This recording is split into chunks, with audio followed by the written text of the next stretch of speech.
Here we go. Hi, everybody. So welcome to Afterlife University. And in tonight's class, we're going more into the group consciousness topic. So this is a continuation of the last class. Let's just jump into it. You know, it's kind of funny. I was,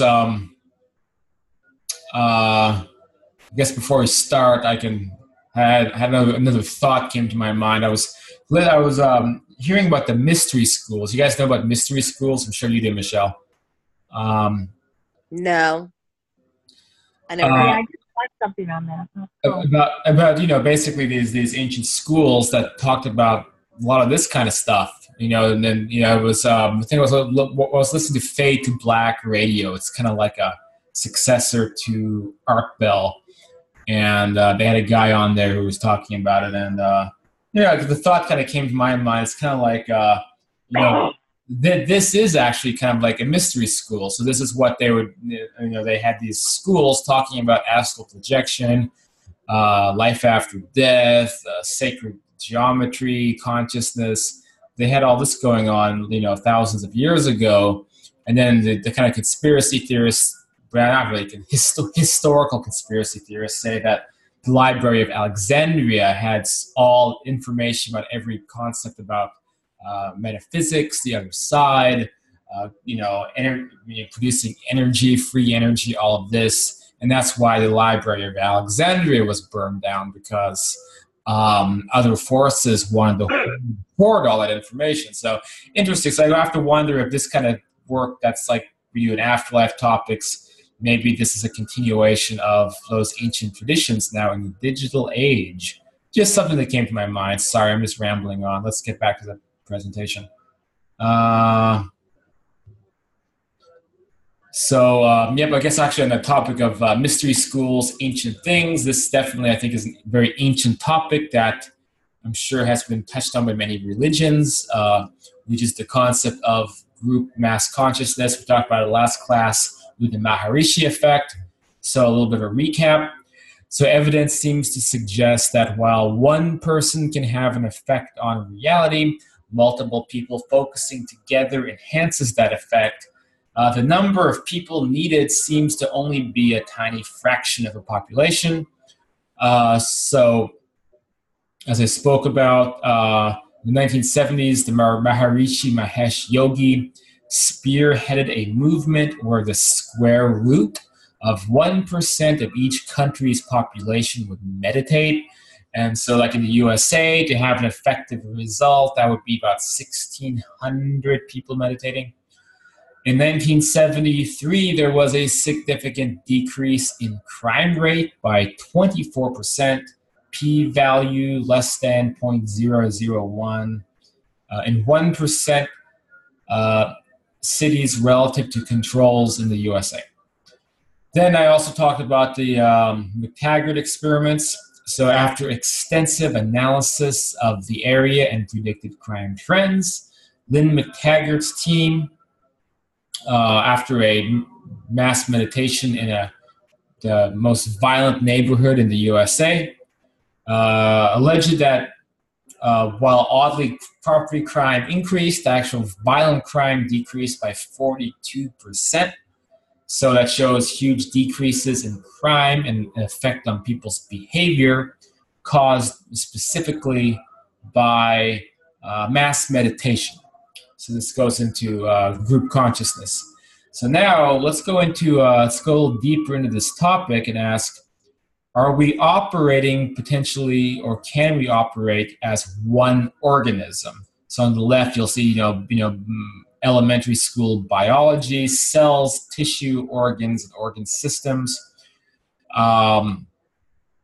But, is this reminiscent of maybe a much more complex topic with how the universe itself is structured and how all entities are structured, how small entities can combine into something greater?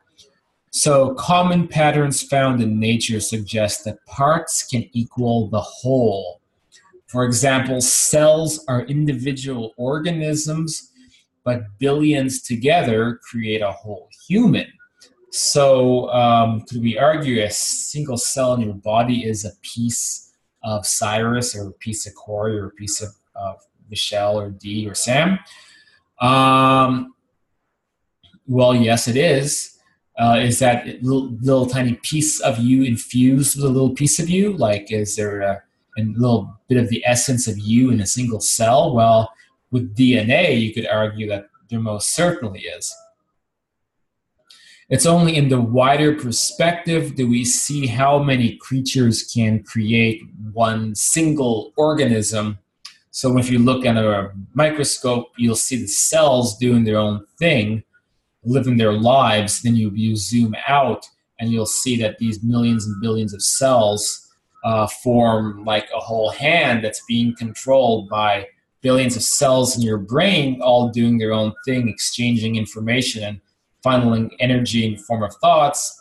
Zoom out becomes, your brain, what's transmuting your mind.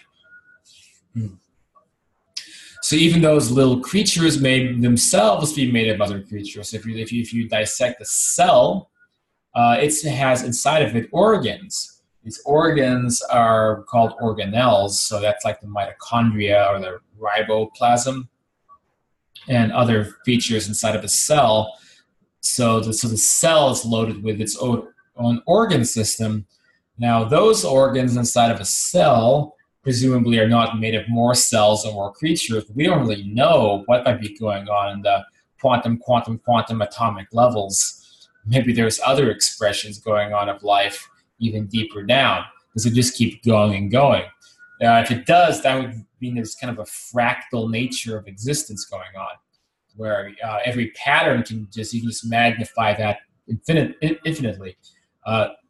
People on taking a lot of hallucinogenic drugs like to freak out and be like, dude, like the cells in the body looks just like the cosmos. Maybe if you zoom in far enough, you'll get to a whole other universe coming, from one atom, all this kind of stuff. But, who knows? So more questions. So could many minds be operating as one unit? Well, esoterists believe so. So metaphysically, this is part of the concept of God itself. So is God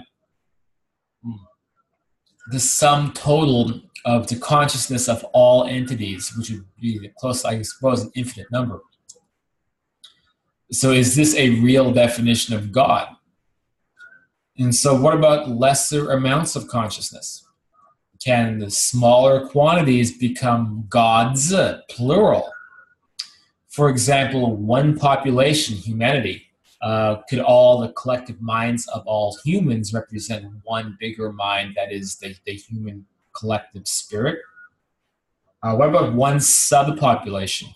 Could there be a collective mind that represents Japanese people? Could this be related to group souls? For example, collections of group souls creating one greater unit of a whole culture or population. So is Japan and India singular entities? What about a bigger population like Africa? Is there a spirit of Africa? Could that be one single mind with all the other minds combined together? I don't have answers to these questions, but these are just some esoteric ideas to think about. No way to confirm or verify. Certainly can't give any astral experiences to confirm this type of thing, but other people maybe have had experiences that relate to this. I don't know. But we do know Carl Jung leaned this way. So Jung's theory on the collective unconscious was that it is made up of a collection of knowledge and imagery. All this is, by the way, from Jung.info. That every person is born with and is shared by all human beings due to ancestral experience, which sounds a lot like epigenetics, doesn't it? But this was long before epigenetics was discovered, when we learned that events in your life actually affect your DNA, which is now verifiable, but certain material scientists deny even that, which is hilarious. Although individuals do not know what thoughts and images are in their collective unconscious, it is thought that in moments of crisis, the psyche can tap into the collective unconscious. So there's two interpretations of this, the metaphysical or the non-metaphysical. Well, it's both a metaphysical subject either way, but you could say the supernatural, non-supernatural. So the non-supernatural is more of a stretch. So it's the idea that built-in ancestral ideas result in archetypes shared by all people. So the mother, the country, the earth, the church, the religion itself. So materialists will have to have like convoluted DNA-based explanations. Like how does a baby with no awareness of the mother, the country, the earth, the church, how do they get born into this world and automatically know about these concepts and it's embedded into the psyche? So that must mean there's something in the DNA, something in how we evolved that created that type of thing. So somehow the baby has it embedded in their genetics to know about these ideas, but nobody really knows how. It just is.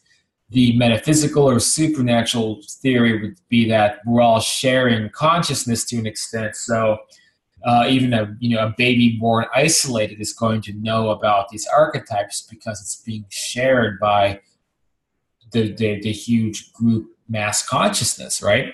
So people definitely interpret Jung's work both ways. However, Jung was a noted spiritualist who believed in the afterlife and also had an NDE. So collective unconscious theories likely related to mass sharing of information between minds. It's most likely this is what Jung was getting at, but due to the criticism and pressure from materialist academia, it's unlikely this was fully expressed by Jung. Just like today, like you have to like cover it in a veneer of materialism to get studies published and get it taught in schools. But pretty much, I mean, I'm sure this is really what he was thinking about, was that information is being shared on a mass scale between minds, like on a psychic level. A greater version of this theory would hold that people obtain behaviors, characteristics, ideas, all from a higher collectivized state of human consciousness on these different macro scales, the community, the country, the planet. And so a baby born in the community has embedded into its mind the customs of that community on a subconscious level. Some examples. So like, how do horses and other animals predict earthquakes or even man-made tragedies? Are they all kind of synchronized and communicating when something bad is about to happen? Why do random patterns seem to de-randomize when there's global gatherings and events? So this is a lot that's discussed by Dean Radin, the book The Conscious Universe. I'll talk more about that in a moment. Of course, we have the Maharishi effect we talked about last time. So what's causing a small group to affect the behavior of a big group? All minds being linked to each other makes a lot of sense from these meta points of view, because how do you explain these types of things short of the idea we're all linked, we're all connected? And then if you go into any teaching, any spiritual teaching, pretty much any source, there's always that continual theme that we're all linked together, we all come out of one mind. If that's the case, then almost, it's almost a given that this is the kind of thing that would happen. It's only materialists who believe that we're all islands, we're all consciousness and illusion created by brains, and so no one could be linked to each other. Of course, that belief could actually unlink us because we create what we believe, and then you're not able to connect with people.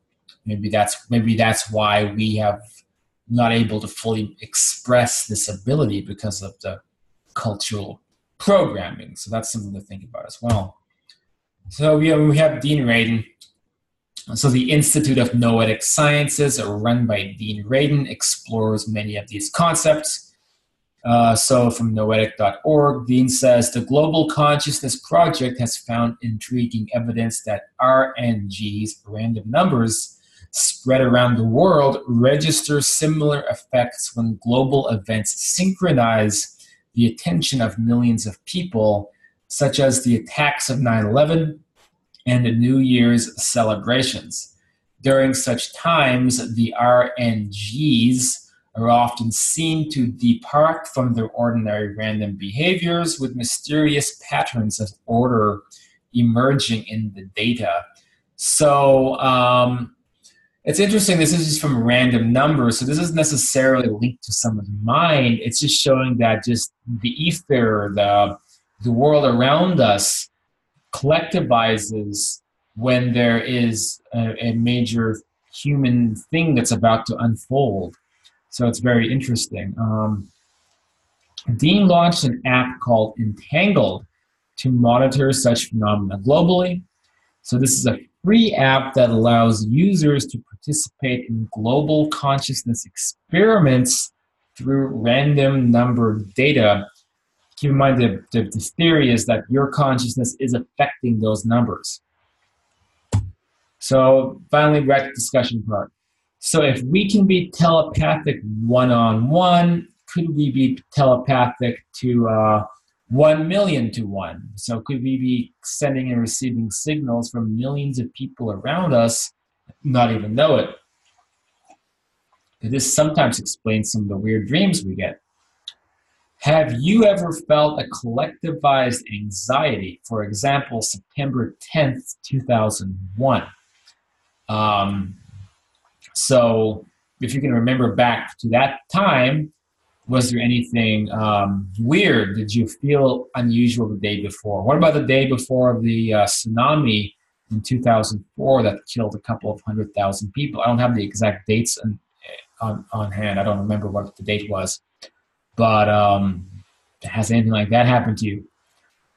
Could group consciousness create inspiration or a kind of unconscious channeling from the masses? And finally, what about mass behavior itself? Are things being affected on a global scale? Are there some days when everyone is acting kind of funny and everybody knows it, but nobody can put their finger on it? I hear a lot of people talking about this in the groups and stuff. I don't know. I'm kind of skeptical, but maybe you can change my mind. But I do hear people say like, hey, you know, everybody today is acting edgy, or everybody is, I don't know, happy, sad, whatever. I feel kind of like it's a little bit of a case of confirmation bias. It's like, yeah, totally. This, you know, everybody at my work was all edgy today, and yeah, it happened to me too. But I mean, we might just be, again, confirming things that are not there. I don't know. So that's it for the share. So I'm gonna stop that and turn it over to you guys. What do you guys think about these ideas? Whoever wants to jump in first, feel free. I have a question real quick, Cyrus. Yeah, sure. When you talk about group consciousness or the unconscious, you know, where they're putting their thoughts all together, would that be similar? I don't remember who it was that did it, but I remember there was a group of monks that they were on one, you know, in one part of the world, and they were doing an experiment, and they had them focus. They had the monks all concentrate and focus all of their energy onto this bowl of water. And over the course of like 24 hours, the water turned to crystals in the bowl. What? That sounds wild. So,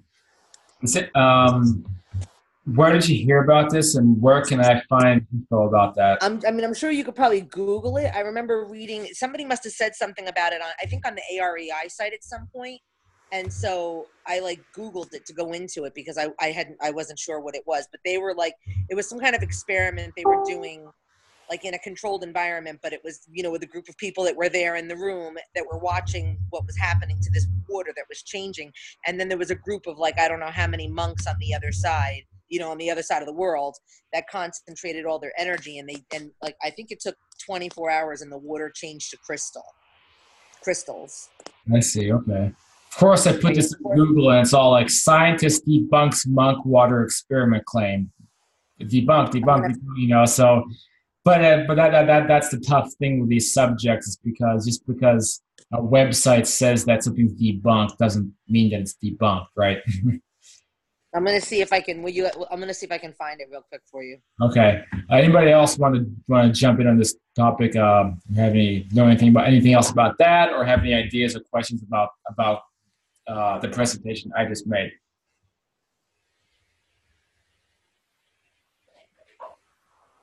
Anybody? Sam has a question on. Oh, okay. Let's see. Is the group consciousness fifth density stuff? So it's interesting. So that's a complex, like law of one related question about the density levels.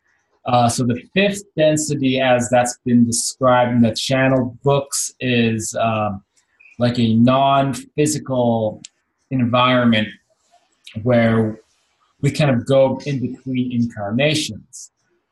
I feel like, these types of super levels, causal domains, non-incarnated domains are a level where like group consciousness, group souls, and these types of forms may be interacting, communicating, planning, and operating from. So in that sense, probably yes. From that really high domain, which is, again, I mean, that's not, it's almost like, I almost want to call it, I sometimes see it as like the operating level, or like if you use computers, maybe Corey, you might relate. It's almost like that's the DOS levels, but that's kind of what's happening behind the scenes of your Windows operating system that nobody really sees or notices, but like it's there. And that's kind of like the spectrum. So yeah, I mean, interesting question. It could very well be kind of like a fifth density level. Anybody else have any? How about like something like in the Tibetan culture, tulpas? You know what I'm talking about? What is it? A tulpa, a tulpu, or something like that, where they think about something in such a mass quantity that they create it like a being. And I've heard many stories from my Tibetan friends and stuff like that, that they create these tulpas and they create havoc, but it's in the mind. And they create it actually a physical entity from their minds. Have you ever heard of this? No, but tulpas? It's super interesting. I think, how do I spell it? I think it's TULPU or something, tulpa. Tulpa, maybe. Let me look that up. Tulpa is a concept in mysticism and the paranormal, Wikipedia again, of a being or object which is created through spiritual or mental powers. Ooh, nice. It's basically summoning, magic, conjuration, that kind of stuff. Oh, look, this is convenient. WikiHow, how to create a tulpa in 14 steps. That's great. All right, let's load this up. Let me. I mean, I've heard so many stories from my friends. They, I know a lot of monks. Let's see. Oh, good. They have diagrams. So you have this guy thinking about some chick he wants to make. Oh, hell no. Useful. Okay. Are you serious? Clad. That Oh, is hysterical. He must have created his perfect anime girlfriend, apparently. So he's drawing her out. Oh, that's hysterical. Planet personality. You know what's funny? Let me just back up. Whatever He needs to blow up doll. Yeah, he needs, well, they have them in Japan now that I guess are very realistic. But then I read a Wired magazine article about it. So it was like making love to a corpse because it's so cold. And yeah, so I don't know if someone really is into that kind of stuff. But anyway, what's kind of funny is that, whatever bullshit this is, like this stuff might actually work on the astral level. That's what's funny. So one, if it is possible to build something like this guy's like trying to manifest this woman, and then what the hell's happening here?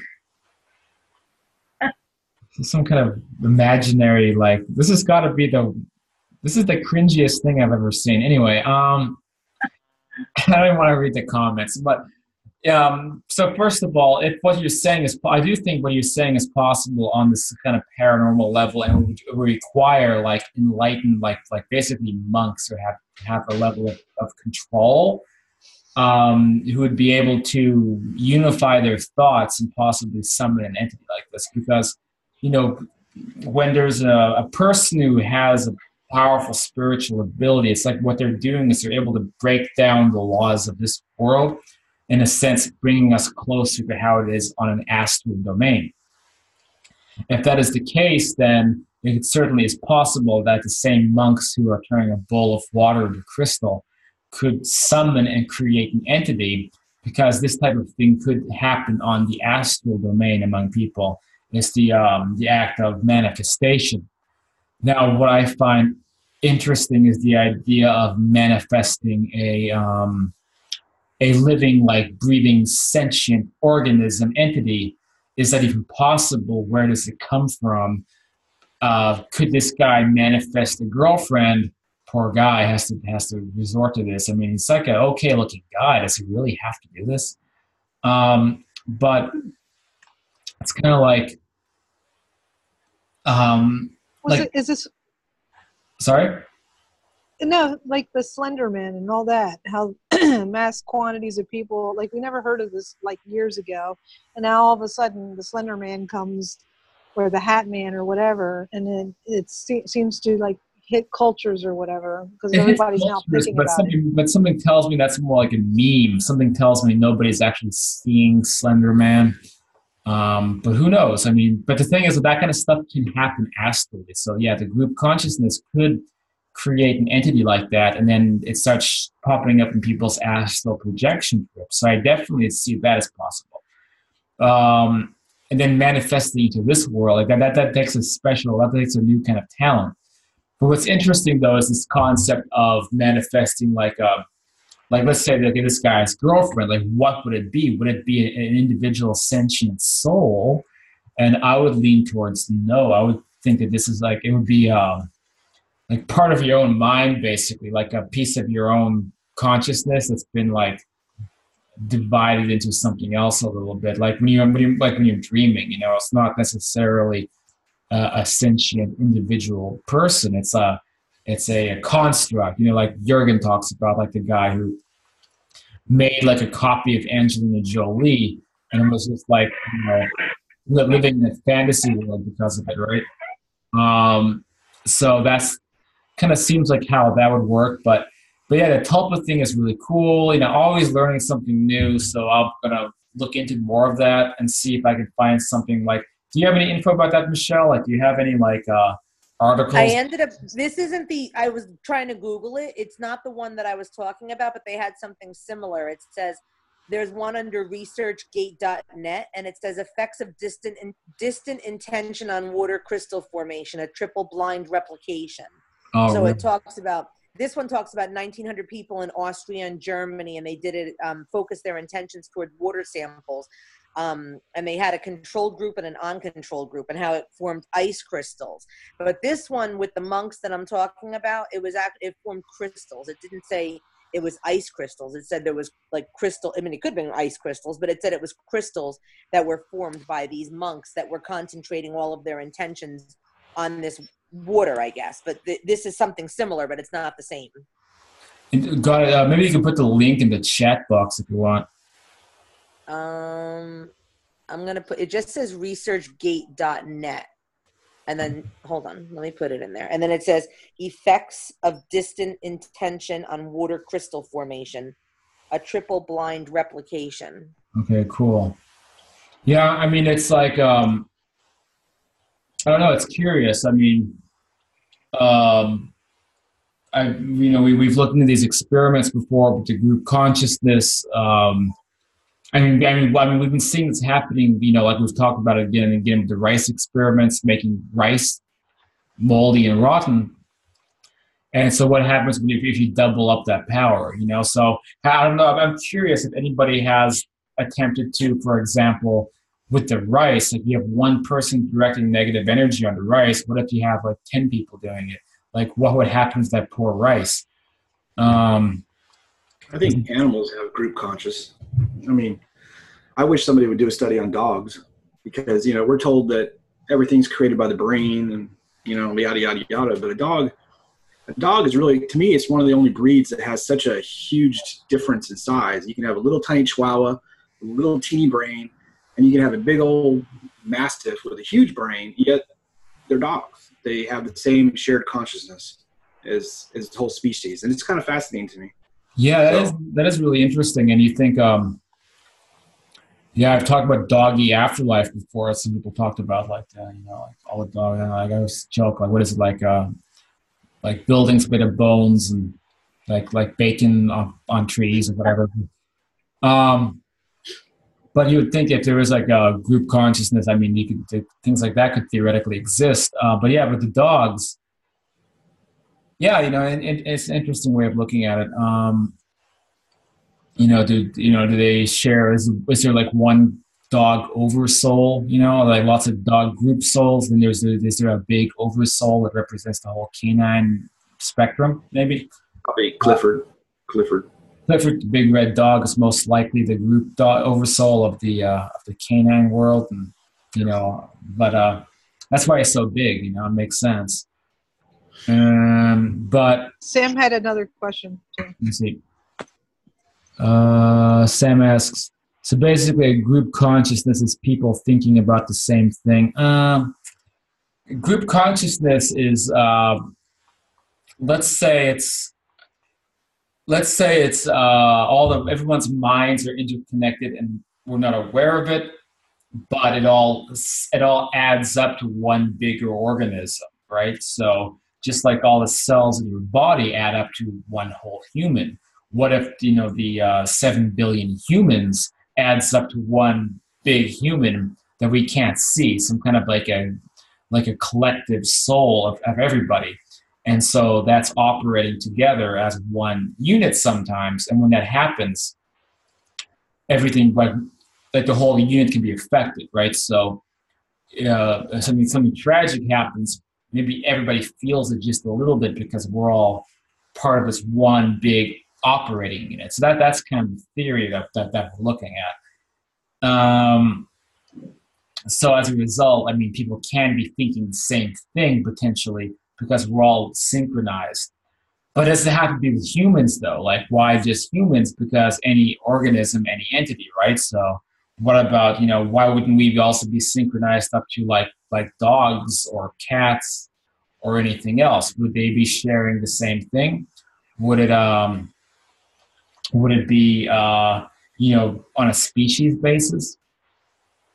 So that's something I don't quite know or understand, but I kind of feel like there might be, as I mentioned, group consciousness related to like cultures or especially communities, right? So you can zoom in a little bit. So maybe that, like I said, maybe there's a group culture of China, maybe because as we spoke about Jung, it would explain Jung's archetypes, right? So baby is born and has an archetype of the church, or has an archetype of what else? Well, we had the mother, the church, like authority figures, all these things kind of built in that might be related to specifically human civilization. So it is confusing. It's a confusing subject. Anybody else have any thoughts? Anybody else want to chime in? You mentioned the genetic imprint. Like you hear in families or stuff, there's like a genetic imprint that's imprinted in your DNA. It's not. I'm not talking like like in my family we have Charcot-Marie-Tooth syndrome, like a genetic problem. But I'm talking like trauma that happened, 100 or 200 years ago to somebody, like my great-great-great-grandfather, and somehow it's imprinted in our DNA. And you were mentioning something like that earlier. I thought that, I've heard about this. Do you mean like epigenetics? Yeah, like, and then it's relayed down, and then you have an issue with something, you don't know where it comes from, and, you do some kind of spiritual work, whatever, and these things come out, that, is related to something that happened, in someone in your family. Yeah, the Scientologists call them body fetting. Anybody else make fun of Scientology sometimes? Yeah, they say they're extraterrestrial ghosts. You have to pay an auditor to get them out of your body. And they hang on to your old emotions. Because they came out of a volcano.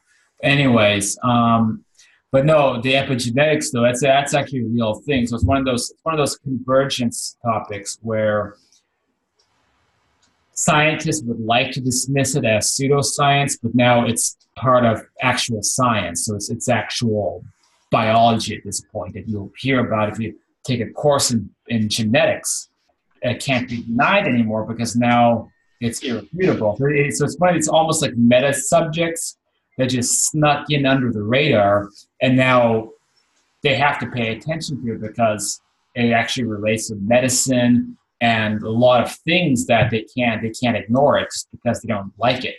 But it turns out, like, if you can have a traumatic event happen to you, and then that embeds itself into your DNA, and then you can pass that on to your children.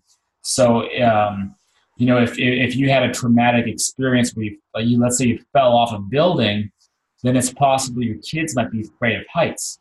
So the emotion or the trauma puts itself into the DNA. So that's really interesting. I've always had a hard one with that because I don't see how a clump of cells. I mean, find in the brain in the clump of cells where that actually is, or find in the DNA where that actually says that there's trauma. It just doesn't make sense. To me, it seems more that you're sharing some sort of consciousness. There's something going on. It sounds like you're just sharing consciousness, and that could, it could be that the scientists are trying to figure this out, so they're sticking the DNA in there as an explanation because they're too scared to go too non-material, right? So they're afraid if they say it's just the consciousness itself, then they've gone into the taboo territory. But I also suspect that the DNA explanation, maybe it could be possible because I've heard about DNA described as like a spiritual manifestation in a physical form. So, because DNA is it's a very powerful thing. And it represents so much about somebody, like a blueprint of somebody's entire existence. And it's, wrapped up in this code. So it does seem like it could be in the DNA, which is, the DNA is too complicated. So like it's so complicated from like a programming perspective, like you could wrap up endless amounts of information inside DNA, including a fear of heights, and you wouldn't even really be able to find it. Like it'd be so difficult to find whatever section of DNA represents this behavior. But it is epigenetics, though. It is a verifiable thing that is, that the geneticists recognize.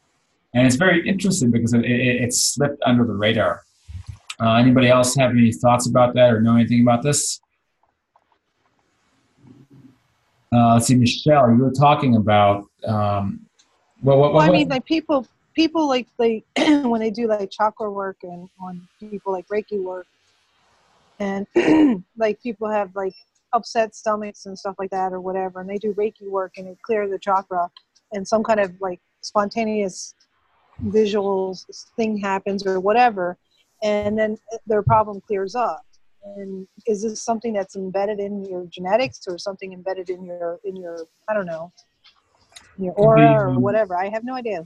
I just heard so many quick cases of it. We were just talking about that the other day about cleaning the chakras and everything, and how all these spontaneous things may occur. So interesting. Could be both. Now the chakra cleaning. Actually, maybe can answer. I have a question about that, which is that because I was reading kind of the first time about chakras related to bodily health, because I was to clear my throat because I'm always a little bit congested in my throat. Because I have like this acid reflux condition that like left my kind of like yeah, that's what they were talking about. That's exactly what they were talking about. Where it's like according to doctors anyway, it's because I had too much acid like last year, and probably eating too much food in Asia. So so my body reacted, but now it produces more mucus to counteract the potential of acid. So now I'm a little bit congested all the time, but it's really, really annoying, and I wish I could like get better from it. But then I talked to some. Older. What's that? You're just getting older. I call that the old thing. Oh, okay, it could be that. But according to doctors, it's called LPR. But then I was talking to somebody online, some mystical medium type person. It's like, oh, Cyrus, your throat chakra is blocked. That's exactly what they were talking about. I'm like, I just was talking. No, go ahead. Sorry. No, it's fine. But then I read this diagram, and it's talking about behavioral characteristics and how they affect chakras. And I was looking through, like, oh, I'm okay here, I'm okay here, I'm not spiritually blocked, so I don't have any health issues in my head. And then it came to the throat. And behavioral characteristics that cause the throat chakra issue includes shyness. So sometimes I can be a bit shy in a social situation, believe it or not, if it's like, if there's no way to break the ice, right? Arrogance. So sometimes obviously I can be a little arrogant. What else was it? So shyness, arrogance, something else that also fit me. I don't remember what it was, but it's like, so the only thing on this list that matches all my personality traits is the only area that I seem to be having health issues on, frequently. So what do you think, Michelle? I know this is crazy stuff for some people, but we just had a this talk on this in my class, and like they say, a lot of manifestations can occur. Like if your throat chakra is down, people have like congestive areas in the throat, problems in the throat, and it's from lack of being able to speak up for yourself, or there's issues. And once you clear the chakras, then a lot of the symptoms can go away. I'm not saying that that's that's the mean of every. I mean, I'm a doctor, so I know. I mean, that's not the means of a condition, but you really have to play into the fact that there might be other causes to conditions that can't be understood. So in that case, when it comes to like clearing a chakra, wouldn't that mean that you'd have to like overcome, let's say, your inability to speak up for yourself, as opposed to just doing some like one night ceremony like that? No, it's more involved than that. It's. I mean, I just went through a 2-week thing on how to do it, and it's involved with a lot of different things. It's kind of hard for me to just explain this in 5 minutes or 2 minutes, but there's a lot of different things that clear it, and seed sounds that open up the chakras, certain types of vibrations. I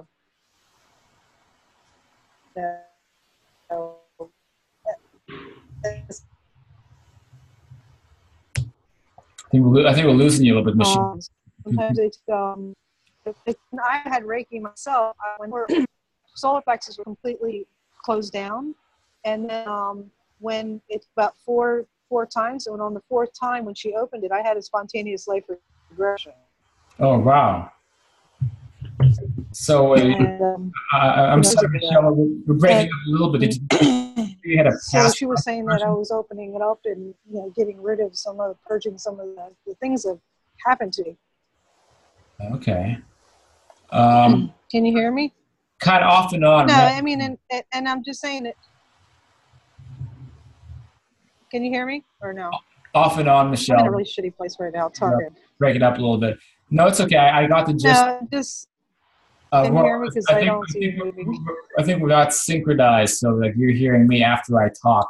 Can anybody hear? Or? Off and on, Michelle.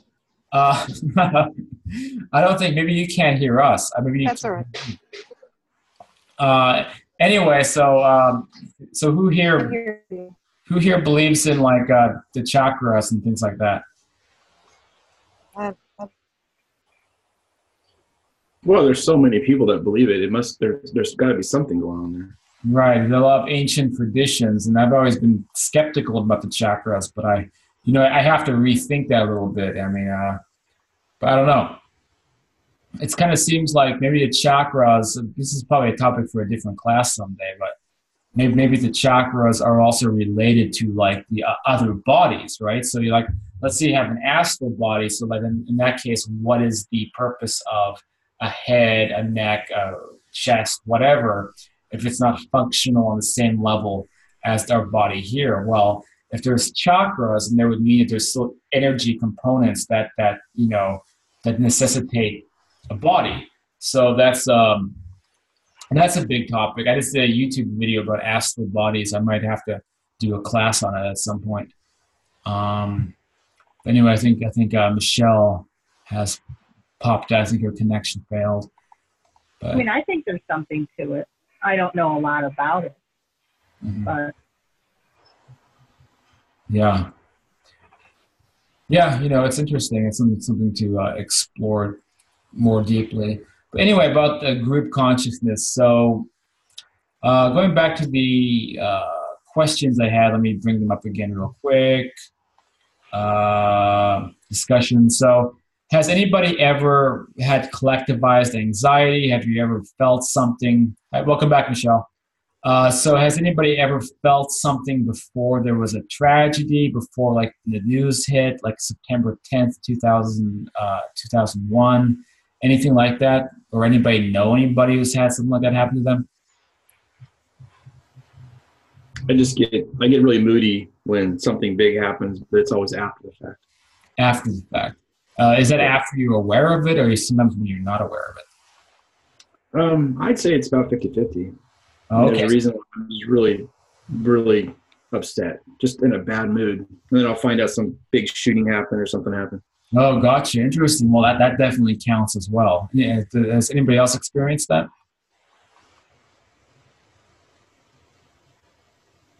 probably, but didn't realize it. What's that? Probably, but didn't realize it. Ah, okay.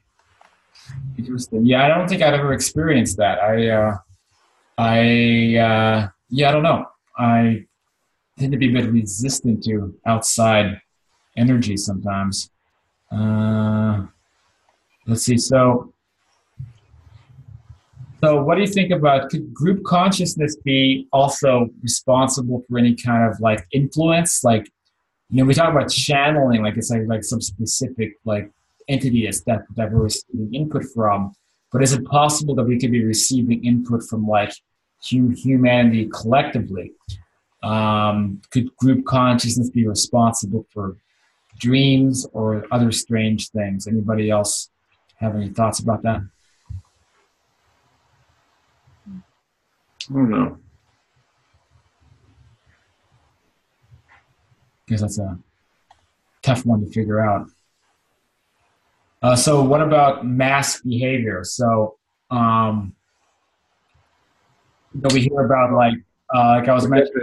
We're definitely all human, right? So we all have similar characteristics in behavior and stuff like that. But what about people always making claims online? It's like what's going on? Is the moon full? Is everybody edgy today? Anybody think there could be a paranormal cause with those claims, or is that just people's imaginations? I don't know. I worked at a hospital once, and the ER nurses would tell me when there was a full moon that they call them the creepy crawlers came in. Okay. Well, isn't that based on astrology? I mean, wouldn't that get into all that stuff? Planets and cycles and maybe stuff like that. Yeah, I mean the moon. There's a lot of superstition about that. I used to read about the moon affecting mass behavior because of purely materialistic reasons, because of it's caused maybe a hormone to be released in people because of when we were hunter-gatherers back in caveman days. The full moon would be the hunting period, and so that when we see a full moon, or when the moon is full, it reactivates that kind of hunter-gatherer instinct, which may be interpreted as being a little bit crazy acting, which kind of sounds reasonable to me, right? That makes a little bit of sense. Anybody else have any thoughts about that? So are you calling that like a DNA imprinting on us? Going back to that? DNA imprint? Yourself? Yeah, in that case, it'd be something in our DNA that, the moon is full, activates something, and then we behave a certain way, right? So that would be, of course, a DNA type of issue. But that's an example of, materialistic vast group consciousness, right? So that's what Jung proposed, but rather, I'm sure Jung had the supernatural ideas as his main causative factors, but of course, there's things you can't share if you're trying to integrate this into materialist science. So they would all assign materialist factors to group consciousness, things in our DNA. Although this was before the discovery of DNA, so that's interesting, isn't it? So how would they be able to rationalize that type of thing without even knowing about DNA?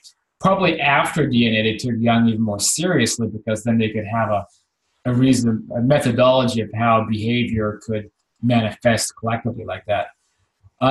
Let's see, I think I have one more question on my mind. It has to do with, so Jung talks about the archetypes, right? So the mother, the father, the church, the authority figure, a whole bunch of them. In fact, I have a couple more written down here. So the country, the earth itself, and also religion. So do you think that any of these like archetypal concepts, could they be representations like on a consciousness level? For example, could there be like a mass consciousness of like the mother? And could that be what ancient cultures have called like gods and goddesses? For example, like, you look at archetypes in gods, Athena or Zeus or Aphrodite, and these represent concepts, but they're also like individual entities. So does anybody have any opinions about that? Could something like that be related to mass consciousness? Could it be possible for a god or goddess to be like a real extra-dimensional entity that represents like a concept? Anybody have any thoughts about that? Well, it goes to the fact, like I just mentioned to you earlier about the tulpas, mass quantity of people believing in something, and then it presents itself or manifests itself. Mm-hmm. So, kind of like on the same level, I guess. Do you think it's possible that a mass amount of people believing in a concept could become some kind of like astral entity that people encounter? I can't hear you. What was that? Do you think it's possible that a concept could become like an entity, like an astral entity, like a concept, like something very basic, like motherhood, for example? Could that become like the ancients would call like a goddess? That's a goddess of motherhood. Could that actually become like a real entity? I wonder. Well, like Gaia, Mother Earth. We all believe in Mother Earth, and so people have experiences. So that's a conscious level feeling too, as well. Yeah. Yeah, I don't know the true answer to it. We just hear stories about it, but Mm-hmm. Can it exist? I can't say yes or no. It's interesting because I feel like in this kind of like work or areas of study, like you start looking at things in a very different way. So, for example, like ancient Greek gods and goddesses, before we just think, just primitive cultures interpreting reality in a very limited way. But then when you go into these types of, we put into the equation like astral worlds, other worlds, the afterlife, then suddenly almost anything is possible. And so like what used to be like a god or goddess, it's just an element of mythology and superstition. Where it could be like a real thing people are experiencing in some other plane of existence, right? So it's interesting because it opens up a whole new level with that type of thing. I guess you guys have seen it shift from dawn to like it was nighttime when we began. Now it's bright and sunny out. Yeah, well, I remember reading. Oh, sorry. Go ahead. No, go ahead, Michelle. I just remember reading stories about like Athena, or what's that other one in? Was it Athena? I can't remember which one it was.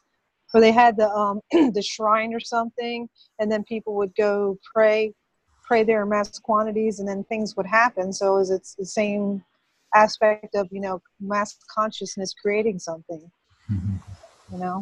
It's the same what you were talking about. Yeah. Dee, you were going to say something? No. Somebody. Just look. That was Brenda.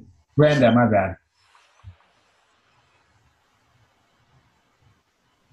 No. You were saying how it had gotten sunny there, and I was like, "What's the temperature over there?" Oh, okay. It's almost cool in the morning, but not quite, and then it's ridiculously hot. After that, that's pretty much. Yeah. Oh. Yeah, so it's interesting. So mass consciousness, that was this week's topic. It's a tougher one to pinpoint down because, like, how do we know when mass consciousness is affecting anybody? How do we, Dean Radin does a good job of it with like the random number generators and things like that, but it's not completely precise. But I think the big takeaway point, though, is the idea that everyone is connected to each other mentally. So then that comes back to intuition and telepathy and all of the other topics. But this is just like one more addition to all of that. That it doesn't matter what part of the world you're living in, every mind is connected and everybody is linked.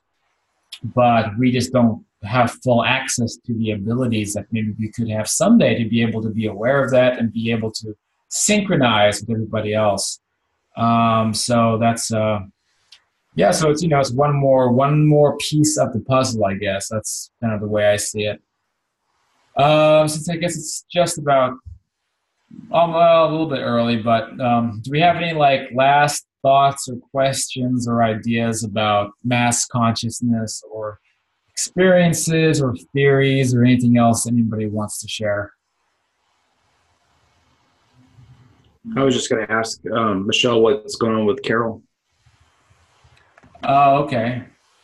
I haven't talked to her recently, so I don't have the answer to that. Okay. Yeah, she did post on the thread that you couldn't make it. I could shoot her a message, I guess. I don't. I want to respect your privacy too, but she seemed to be okay with the idea of sharing if there was something there. And she might be watching this as well in the recording. So hi, Carol. I guess we'll be in touch about that. Anybody else have any thoughts or questions or anything like that? All right. Well, let's go ahead and segue off of this one. I guess it is a complicated topic. It's maybe it's a tougher one. It's a tougher concept to wrap your fingers around because like it's not easy to have like a personal experience with group consciousness. Like I've never had one, so I don't really know what that's like. But all we can really do is look into the theories behind it. Sorry, Sam. I think you were saying some stuff and I was missing it. But Sam asked, we're still, I don't know if this is a statement or a question, we're still individuals though. And that's the other big thing, trying to figure all these subjects out. We have to be able to hold two ideas at once in our mind. So you have one camp that says, we move away from being individuals, we join like cosmic consciousness, and then you have other camps that say, we stay individuals. We kind of have to think about it in terms of being both things at once. So we can all be individuals at the same time. We might be one big group mind, just like a cell in your body might be an individual cell, but it's also part of, the whole organism that is a human. So let's see. So all right. So I guess kind of moving on now. Next class is not yet determined. I didn't finish the schedule quite completely, so I'm going to have some more class topics I'll have on the calendar later, probably tomorrow. I'll have them up and then I'll post that in the group. I guess as one last question, anybody else have any plans this week or anything interesting going on? Just off topic. Any news? Anything else to mention? Well, go ahead, Brenda. Me and Michelle are going to be in Boston at Scott Milligan Seance. Okay, that is a big development. Thanks for sharing that. Yeah. So you and both of you guys are going to be there at Milligan. So let's do definitely we'll do a report about that. We could even make it into a whole class to see if you guys can both attend to do a little bit of debrief about that. I mean, that might be kind of fun. Okay. Yeah. Hopefully So, they sit us near each other. So what date is that going to be again? February 20th. It's the one with Sandra Champlain. Okay, so that's coming up in a couple days then. Yeah. Michelle's flying. You're flying. Wednesday. When are you leaving? Oh, are you leaving Wednesday, Michelle? I think she cut out. Oh, Michelle, are you leaving on Wednesday? I'm leaving. Yeah, I'm leaving on the 20th. I think. Is that Wednesday? Oh, okay. Yeah, Wednesday, and we're driving there because we're only about 4 hours but from Boston. early in the morning. So Okay. I'm praying those. I'm just praying we don't store us all. Yeah. Hey, Brenda, do you know how big that conference is going to be? She's only allowing a total of 70 people because he's doing like training also. It's going to be him and Sonia Rinaldi. And so it's 70 people at the conference itself, but it's only 40, I think it is, allowed to sit for the seance. So do you think Sonia Rinaldi might have some new development or anything?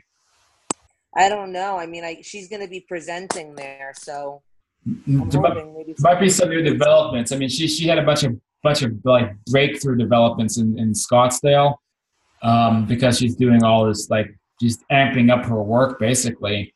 So we'll see if there maybe is some more development to speak of. Her work just keeps going and going and going. You don't know what's going to happen next. If she's presenting, then that's really exciting. So definitely, I'm looking forward to a debrief about it. see if we can keep our phones in to record.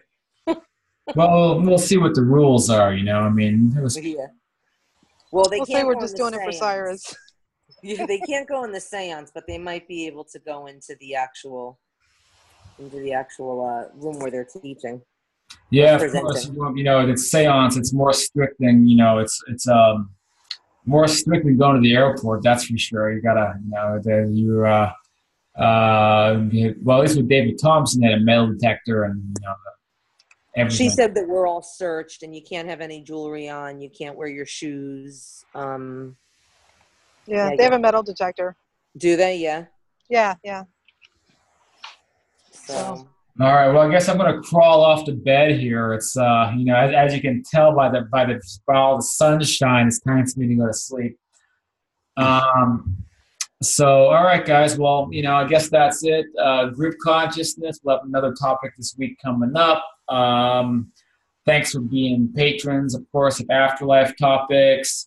And I guess that's it. I'll leave the room. If anybody wants to hang around, you're welcome to hang around. And yep, I have to sleep. I'm just at this point. Yeah, I'm surprised I'm still going. So I made it through this house. Go dream up another good meal that you could find after. There you go. So on my funky little travel page on YouTube. I can't look at my